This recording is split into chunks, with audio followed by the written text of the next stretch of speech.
کہ عمران خان صاحب کا سب کو پتا ہے ایک پاپولر لیڈر ہیں، پھر انٹرنیشنل کمیونٹی کے ساتھ بھی ان ٹچ ہیں، اور ان کی سٹنگز بھی ہیں، لائک ان کی پارٹی کے بھی کافی سارے کنیکشنز ہیں جو کہ انٹرنیشنلی بڑے روبسٹ ہیں، اور ادروائز بھی ان کی پارٹی کا نیٹ ورک اوورسیز میں بہت ہے، کوئی 1.25 کروڑ کے قریب اوورسیز پاکستانیز ہیں،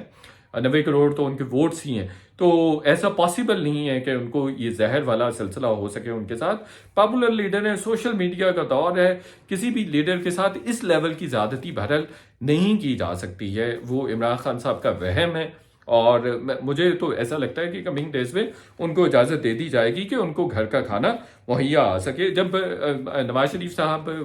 جیل میں بند تھے تو ان کو جنرل باجوہ کے سسر کے گھر سے بھی 1-2 دفعہ کھانا آیا تھا، تو ان کو بہرحال گھر کا کھانا بھی ملتا رہا ہے. تو اسی طرح کی فیور میں سمجھتا ہوں کہ عمران خان صاحب کو مل جائے تو ان کا یہ جو پینک لیول ہے یہ میرا خیال ہے خاصا کم ہو جائے گا. باقی انہوں نے یہ بھی کہا ہے کہ لندن پلان پر عمل ہو رہا ہے، اور پھر یہ بھی کہ ہمیں دستاویزات نہیں دی جا رہی ہے، اسپیشلی جو سائفر کی کاپی ہے وہ نہیں دی جا رہی ہے، اور اس کے بغیر ٹرائل کرنا کسی بھی صورت مناسب نہیں ہے، جائز نہیں ہے، چونکہ سائفر ہی بنیاد ہے ان کے خلاف کیس ہونے کی. تو یہ بھی ان کی جانب سے بہرحال پلی رکھی گئی ہے کہ ان کو سائفر کی کاپی ابھی تک نہیں دی گئی، اور ڈاؤن دی لائن کہیں جا کے یہ جو سلسلہ ہے، یہ جو پورے کا پورا مقدمہ ہے، یہ کہیں نہ کہیں فارغ ہو جائے گا. تو سائفر کی کاپی دینا بہت زیادہ ضروری ہے. تو اب ان کے وکلاء کی جانب سے بار بار یہ پلی آ رہی ہے، اور مجھے لگ رہا ہے کہ کمنگ ڈیز میں ان کے لیے کوئی اس سلسلے میں بھی کوئی نہ کوئی ریلیف کی سبیل نکل آئے گی. اور دوسرا جو آج اسلام آباد ہائی کورٹ میں ہیئرنگ ہوئی ہے وہ بھی بہت انٹرسٹنگ ہوئی ہے. اس میں بڑے مضبوط قسم کے، ٹھوس قسم کے قانونی دلائل اٹھائے گئے ہیں. خاص طور پر جو سلمان اکرم راجہ صاحب نے کہا ہے کہ ایک تو یہ ہے کہ ہمیں اوپن ٹرائل دیا جائے، دوسرا اہم پلی یہ ہے، نقطہ یہ ہے قانونی، کہ جو ابو الحسنات ذوالقرنین ہیں، جو جج ہیں، ایڈیشنل سیشن جج ہیں، ان کو کس طرح سے تعینات کیا گیا ہے. سلمان اکرم راجہ کے مطابق اور قانون کے مطابق ایسا پاسبل نہیں ہے کہ سینکڑوں ایڈیشنل سیشن جج موجود ہیں پاکستان میں، تو کسی بھی ایک جج کو وزارت قانون یہ تفویض کر دے کہ وہ سائفر کیس یا اوپن جو آفیشل سیکرٹ ایکٹ کا پہلا مقدمہ ہے جو کہ ریاست کی جانب سے دائر کیا گیا ہے، اس کو وہ سنیں اور ان کی کیا کوالیفیکیشن ہے. اس طرح سے انہوں نے اس کو ٹیک اپ کرنے کی کوشش کی ہے. تو انہوں نے کہا کہ اگر پہلی بات تو یہ ہے کہ وزارت قانون کے پاس یہ اختیار موجود نہیں ہے، اور دوسرا یہ ہے کہ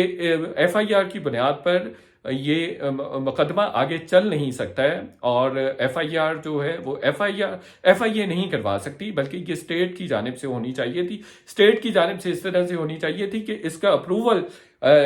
کیبنٹ سے لیا جانا چاہیے تھا مصطفیٰ امپیکٹس کیس کے تحت. اور یہ بھی کہ جو جج تعینات کیے گئے ہیں وہ فیڈرل گورنمنٹ نے تعینات کرنا تھا، وہ ریاست نے تعینات کرنا تھا، چونکہ جو فیڈرل گورنمنٹ ہے وہ ریاست کے بہاف پہ آپریٹ کرتی ہے. تو وزارت قانون اکیلے یہ فیصلہ نہیں کر سکتی ہے کہ کسی جج کو یہ اختیار تفویض کر دیا جائے. تو اس لیے ضروری ہے کہ ان کا یہ معاملہ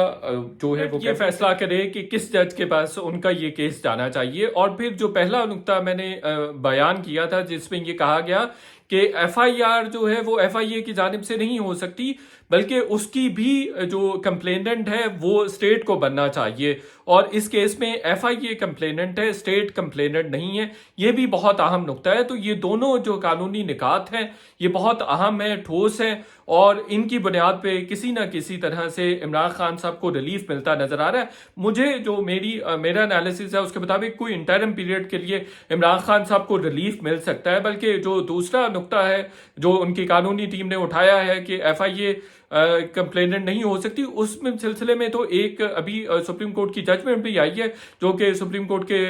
جسٹس مندوخیل نے دی ہے، جو عماد یوسف اور شہباز گل کا ریاست کے خلاف بغاوت کا کیس تھا. اس میں یہ فیصلہ آیا ہے کہ ریاست کو بغاوت کے مقدمے میں کمپلیننٹ ہونا چاہیے، کوئی ادارہ کمپلیننٹ نہیں ہو سکتا ہے. تو اس کے بہاف پہ اس فیصلے کی بنیاد پر بھی عمران خان صاحب کو ریلیف مل سکتا ہے. اچھا یہاں سے نہ ملا ان کو ریلیف اسلام آباد ہائی کورٹ سے، بہرحال سپریم کورٹ سے ان کو ضرور ریلیف مل جائے گا. یہ انٹرم پیریڈ کے لیے بہرحال ان کو یہ ریلیف ملتا ضرور نظر آ رہا ہے، لیکن ڈاؤن دی لائن ان کو سائفر کیس میں ضرور سزا ہوگی. میرا خیال ہے ان کو 14 سال کی سزا ہوگی. تو یہ جو دو قانونی نکات ہیں اس پہ بہت اہم پیش رفت ہونے والی ہے، جمعرات کو نظر یہی آ رہا ہے، اور لیکن سنگل رکنی بینچ نے ان کو کسی قسم کا ریلیف نہیں دیا تھا، تو اب دیکھ رہے ہیں کہ مزید ان کے لیے کیا ریلیف مل سکتا ہے، اور جو انہوں نے دعویٰ بھی کیا ہے اس پہ بھی میرا خیال ہے کہ حکام کو سوچنے کی ضرورت ہے۔ یہ ویلاگ دیکھنے کا بہت شکریہ، آپ سے ریکویسٹ ہے کہ چینل کو سبسکرائب کریں، اس یوٹیوب چینل کو سبسکرائب کریں۔ Thank you so much.